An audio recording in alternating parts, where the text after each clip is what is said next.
What's up guys, it's Richie Rich back yet again, and this time I'm bringing you a review of the sports drama starring one of Hollywood's most celebrated leading men of all time, and this is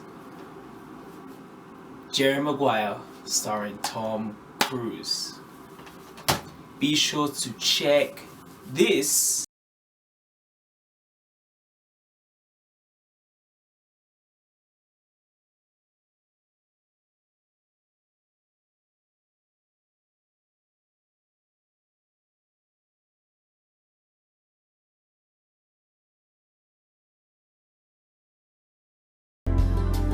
So, boy, oh boy, oh boy, Jerry Maguire, to this day, still, without unquestionably, a legendary film in its own right. Not just due to the stories and the big, stupendous, top billing actors who support Tom Cruise in this film. It was also known for the high volume amount of quotes and catchphrases that cinema and even the public society still use to this day. So, and now, like with Jerry Maguire, you can't like talk about this film without, you know, the leading man himself, you know, Mr. like movie actor, movie star, I should say, Tom Cruise. Tom Cruise is a very interesting like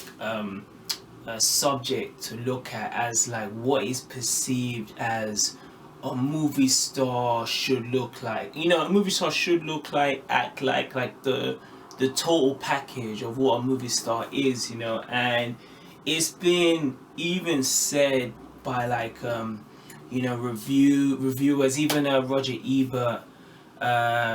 Ebert, the review critic, he even mentioned that actors kind of coming up, they could kind of follow like a Tom Cruise picture. They knew what like a Tom Cruise standard movie was, because like Tom Cruise was, even before this film, he was making hits after hits after hits, like Top Gun.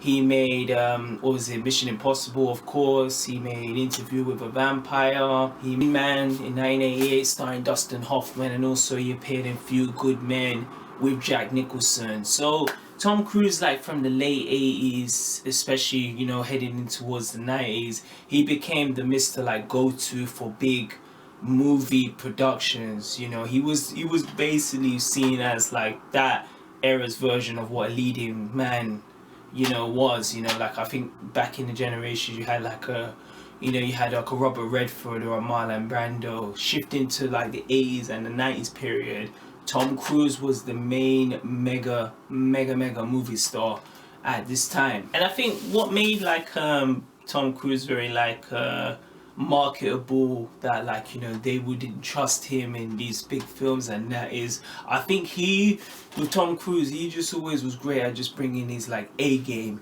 You could always see in any of his roles, especially when you see him in this and, you know, Mission Impossible, which is a complete contrast film to this. He's always been his A game. He's always Tom Cruise. You know, he feels like he always feels, when you're watching Tom Cruise in like all these big budget films, you know, or even the smaller ones, that he's always giving like his whole essence into the character. There's never slacking off. There's never like oh, you know, it's just all about the, you know, the paycheck at the end. You know, he comes in fully committed to each of his characters, and it's always demonstrated when you watch him on screen. Similar to like Brad Pitt, I was not like a big like, I never jumped on the Tom Cruise express until later. You know, I wouldn't say I thought of him was overrated, but I just was like, kind of, what was the big deal, you know, because the movies I watched with Tom Cruise were like 2000, so we watched him in War in the Worlds and Last Samurai. You know, that was my first exposure to Tom Cruise, but I missed a lot of his films, like Rain Man, like Top Gun, like A Few Good Men, and like this, you know. So it's always good sometimes, you know, some people have like this kind of like perception of what actor is. Sometimes it's always good to kind of go back, even if it's like 10-20 years, check their earlier work and see like why people fell in love with them in the first place, you know. The supporting characters with Tom Cruise, because it's such a big stupendous film anyway, but like it goes even to that kind of legendary status with the supporting characters of Mr. Cuba Gooding Jr. and like pretty much like not introduced him, but her like big screen like performance is Renee Zellweger. Yeah, if I talk about Cuba Gooding Jr., like he got like very like high praise, and like we saw him kind of like for the first time. He actually appeared in Coming to America. If you see him, like there's a scene when in the barber store, and like Eddie Murphy is wearing like the makeup and prosthetics to be someone else. He's kind of Cuba Gooding's like kind of mini fro, so he appears that, and I'm pretty sure he did a few cameos in a few like of the 90s black sitcoms, as I've spoken about earlier. But it was Boys in the Hood, directed by John Singleton, which came out in the early 90s, which really put like Cuba Gooding Jr. on the map. Yeah, Cuba Gooding Jr. followed the hit of Boys in the Hood with films such as Judgment Night, Losing Isaiah, and also he was a small parents in Few Good Men, like, so he had already worked with Tom Cruise before. But what I always loved with Cuba Gooding Jr., like especially in the 90s period, because again now you've got an era of like there's films like Black Panther, there's like Tyler Perry Studios, where you have like a whole kind of landscape of like you can make black productions.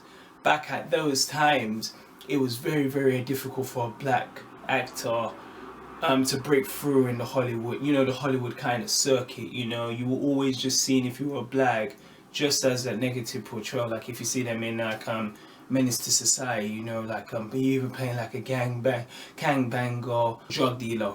You know what I mean? So it was so important to see like Cuba Gooding Jr. and other black actors at the time, like a Will Smith, like a Denzel Washington, Samuel L. Jackson, of course, being seen in a light that it's not just a black actor that can play this. This is a role that anyone else can play. His roles. Like seen in this, and also, what Cuba Gooding Jr. Went on to do straight after this was As Good as It Gets, starring Jack Nicholson. The third lead, just behind Cuba Gooding Jr., is the single mother, Renee Zellweger. At this time, Renee Zellweger was just getting her foot in Hollywood. She appeared, as most notable film I saw her in was the Texas Chainsaw Massacre, the fourth one, when she played opposite Matthew McConaughey. I believe she auditioned for this role, and the director happens to be Cameron Crowe, thought like she was perfect for the part, and how she basically appears in this is what like it really works in this film is like her and Tom Cruise's chemistry. Renee Zellweger is playing Dorothy Boyd, and Tom Cruise is playing, of course, Jerry Maguire.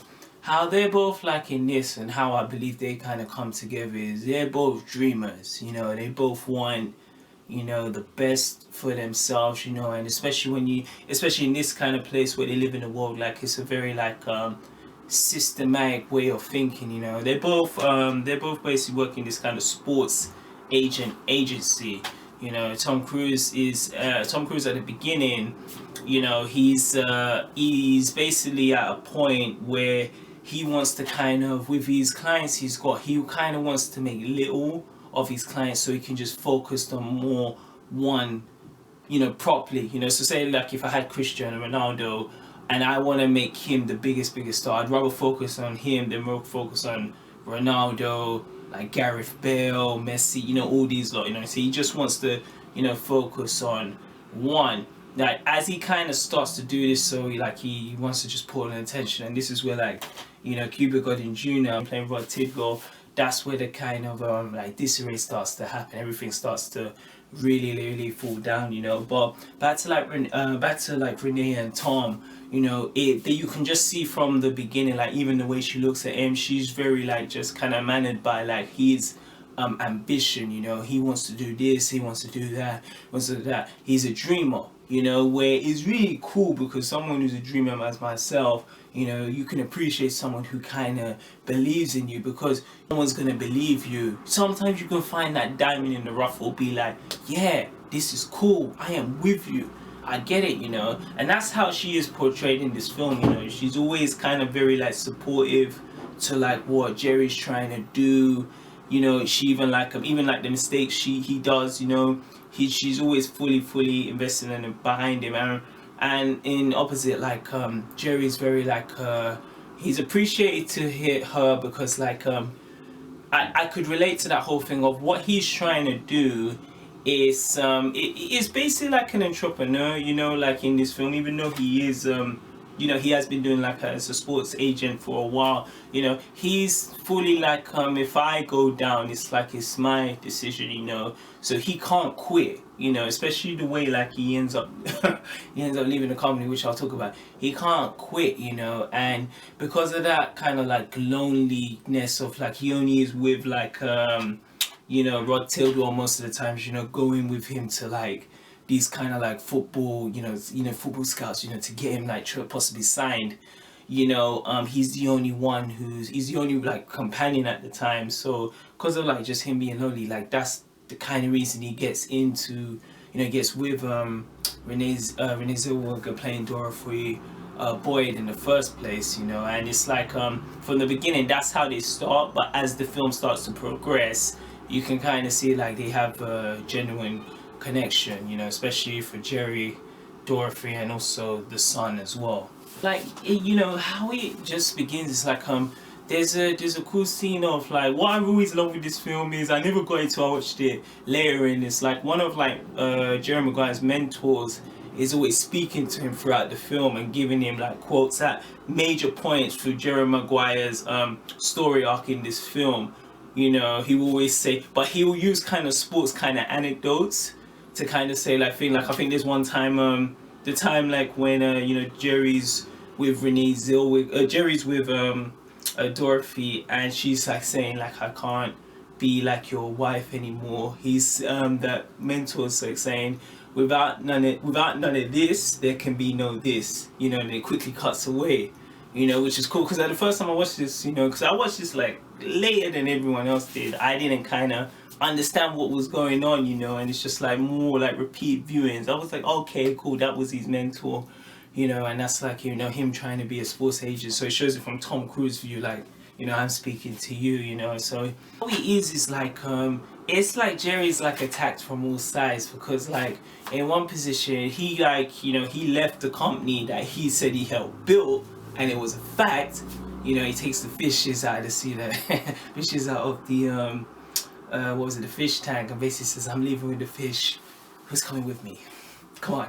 You know, I mean, Renee Zellweger, Dorothy Boyd, she leaves with him as well, you know. So he basically goes out straight on his own, and he has to deal with like Rod Whitwell's anger, temperament, you know what I mean? Because in this film, like and how it is obviously, NFL stars are usually like 6'3", kind of like maybe like 250 to close 300 pounds, you know, like Cuba Gooding Jr. And as he said by one of the guys scouting him, he's like about just under 5'10" and like 185 pounds, you know what I mean? So he's destined not to be like an NFL football player, you know, a superstar, you know what I mean? But Jerry has to be behind him because that's his only client. If he can't get him signed, he's gonna go a bust, you know. So as like you know, Mr. Cruise, Jerry Maguire is dealing with like, you know, hothead Rod Whitwell, aka Cuba Gooding Jr., you know. He's in also in that position that he's got to kind of play, you know, it starts off as legit just like, you know, they're business partners, you know. Renee Zellweger like loves him a lot, you know, just because the way how he connects like with the son, you know, Ray, you know. So like as it starts to progress, you know, like Tom Cruise just starts to like, you know, like I said at the start, it's not like he falls for her, but later on he starts to see like, you know, this woman cares for me, it'd be a shame for me to let her go. But as they actually get hooked up, you know, and like they actually get like married, within like I think it's the second part of the film, she starts to see that like she was only there, like Tom Cruise only wanted her because he didn't want to be alone, which is mentioned even because Tom Cruise's earlier girlfriend in this, Kelly Preston, she was, they were both working in that same agency as well. She got like he dumped her, and she even said like, you can never be alone, Jerry, and he's like, he's saying this over, but he's like, yeah, because he's always with someone, so it felt like that was their kind of relationship, and obviously it turns out not to be the case, like what happens at the end, but those scenes are really, very, very gripping, because you can see like, Jerry's like, I can't deal with this now, but he has to, because that's the thing, when you're doing these things on yourself, it's always difficult to like say like, you're gonna be, you're gonna become like a fireman, you're gonna become like an astronaut. Even if you want to become the president of the United States, you can do it. But it gets very, very difficult, as Dorothy Boyd mentions, when you've got responsibility, like a loved one you have to care about. You can't be always that sole kind of lone wolf vigilante. So she's trying to tell him that, look, you could do these things, but you got me now, so you have to make sure you take time for me. Where Jerry's just trying to do this gung ho, Rod Whitwell's my last client.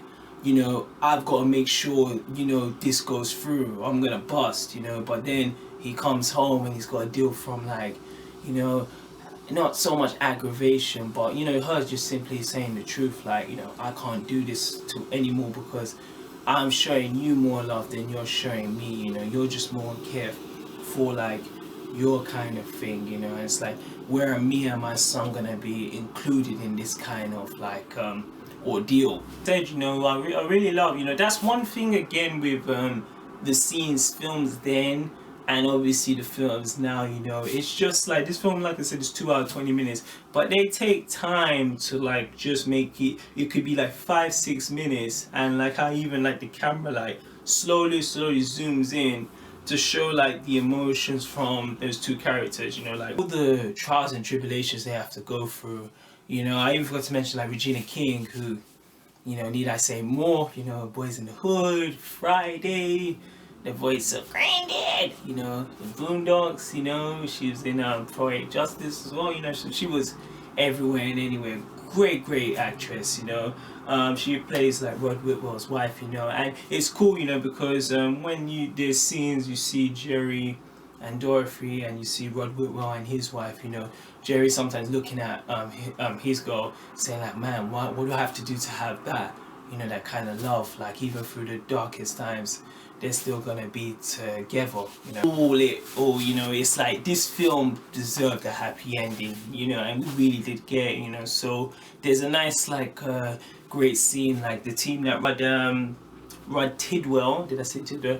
Rod Tidwell's playing with, they're like closing to the like last minutes of the game, and they basically need to score a touchdown and they lose, so like one of the kind of receivers like throws the ball, Rod Tidwell catches it, but once he catches it, one of the opposing team members crashes into him, so he scores a touchdown, but he gets knocked out, and Jerry Maguire's, just in the back, where like the, like the substitutes and the other managers are there, he's seeing it, Regina King's watching it on TV, and everyone's just in shock, the whole stadium goes silent, like the whole world, everyone is watching it, they all become like, very quiet, concerned of like what's happening to Rod Tidwell, so basically after that, like I think the medic team's trying to wake him up, they do like these long slow claps, and he do another clap, and he wakes up, and he says like, let me just enjoy this for a bit, you know what I mean? So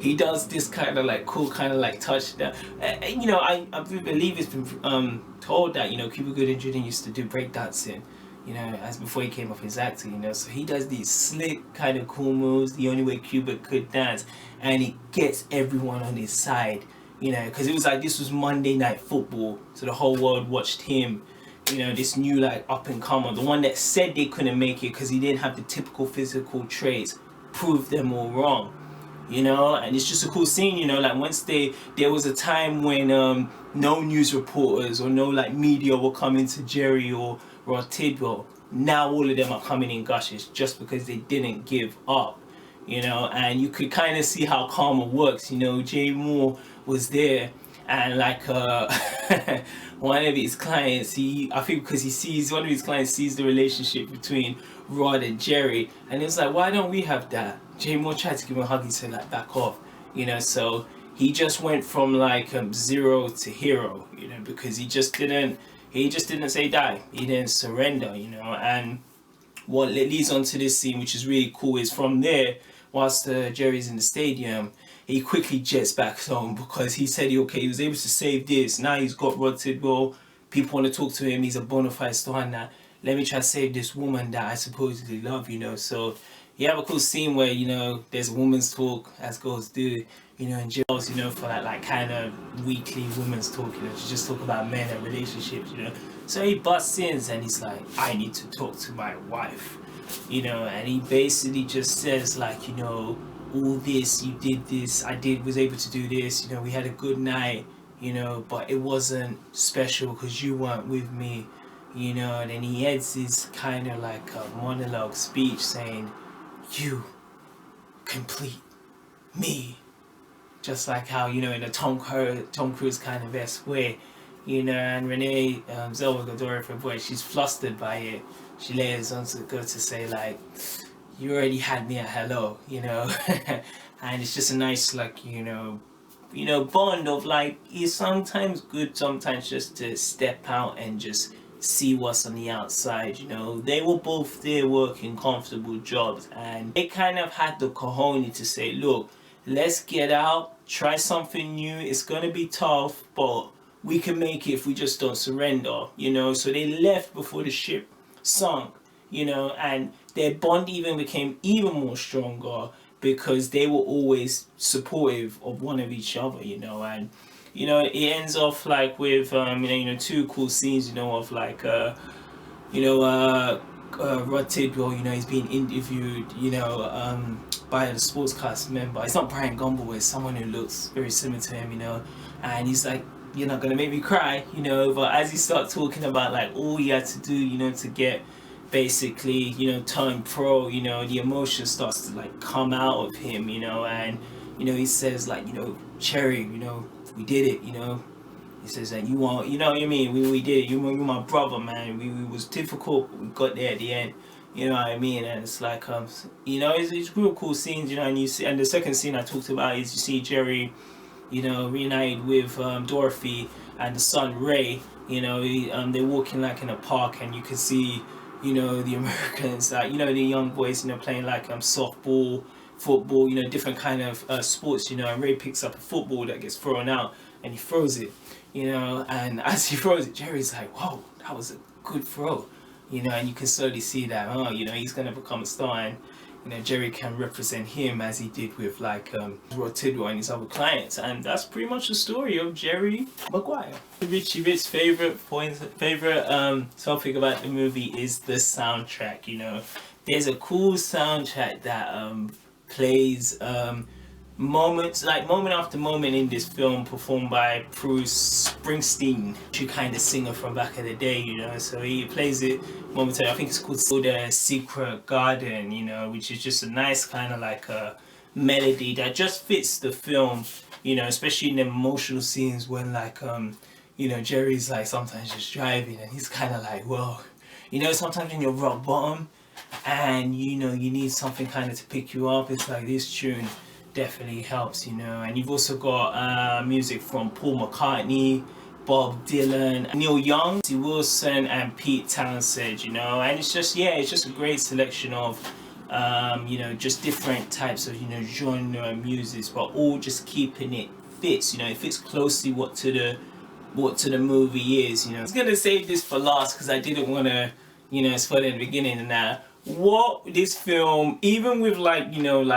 Tom Cruise being in the billing, you know, Tom Tidwell, I keep saying Ridwell, being this charismatic like professional superstar, and you know, Renee Zellweger's like first like major motion appearance, you know.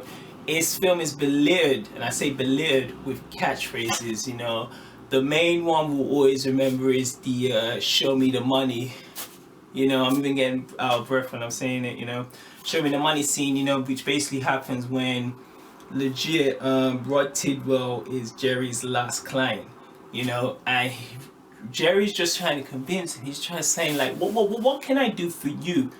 And like, you know, music's playing in the back. Aries Spears, who I forgot to mention, great comedian, great impressionist. He's in the background as Rod Tidwell's brother, and he's playing like some rap hip hop music. And he goes to Jerry because he's got him on the phone, and he says like, "Listen, Jerry, I only need you to do one thing." Then he just turns because it was the stereos back in the days. Turns the stereo and he says, "Look, show me the money."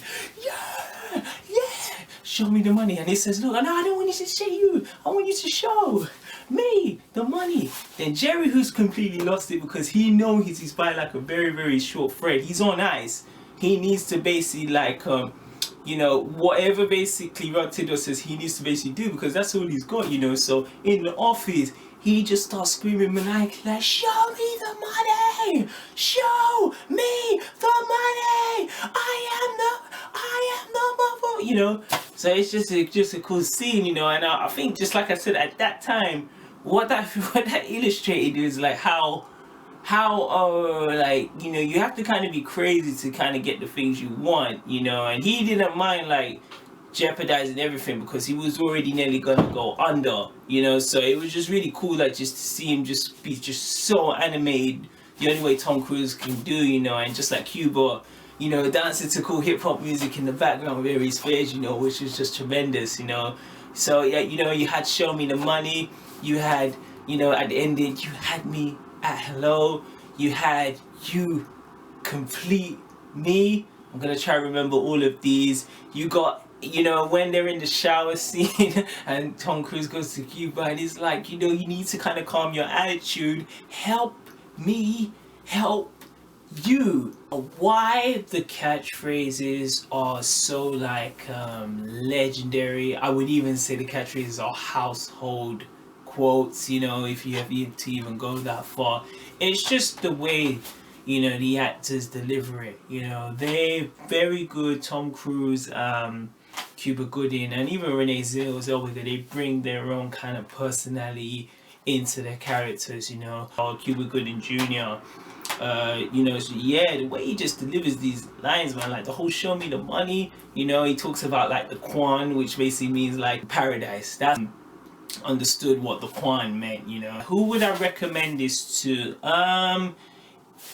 This would be for two different types of people. I think anyone who's got a love for just like sports and athleticism as much as I do, you know, they would appreciate this film. Kind of like what happens behind the scenes of, like, you know, contract negotiations, signing clients, all that type of jazz. They would definitely love to see this film. This film captures the whole kind of nicer blend of the comedy. It's so excellent in the drama section. And for me, what I specifically love from this film was just that kind of inspirational sense, you know. Like the way the film pretty much starts is like, you know, basically Tom Cruise has a mission. Oh, it's just such a like a nice like kind of journey, how him and Cuba Gooding Jr. are like so kind of desperately to sign. And as I mentioned, that whole kind of thing of like when you're just like, when this is your only way, like this is your last dollar bill you've got, and you gotta make this last for like at least a week, what are you gonna do? And I just love the way how he just how he encompassed this, you know. He does a terrific job. Probably I would honestly say this is Tom Cruise's best performance, you know, of just capturing that. And I could just relate on so many levels of like just trying to go for your dreams. People doubting you left, right, and center, and they're the ones who couldn't do it themselves, so they will take comfort, extreme comfort, knowing that you couldn't do your dreams. Guys, that is my review on 1996 Jerry Maguire. Please let me know if you've seen this film, what you thought of it, what you think of Tom Cruise as his portrayal Jerry Maguire in this, and like, you know, movies he went on to do after this. Let me know what you thought about Cuba Gooding Jr. as his supporting role, as well as Renee Zellweger. Stay tuned for more upcoming 90 reviews that will be coming very, very shortly. And it's peace to fingers.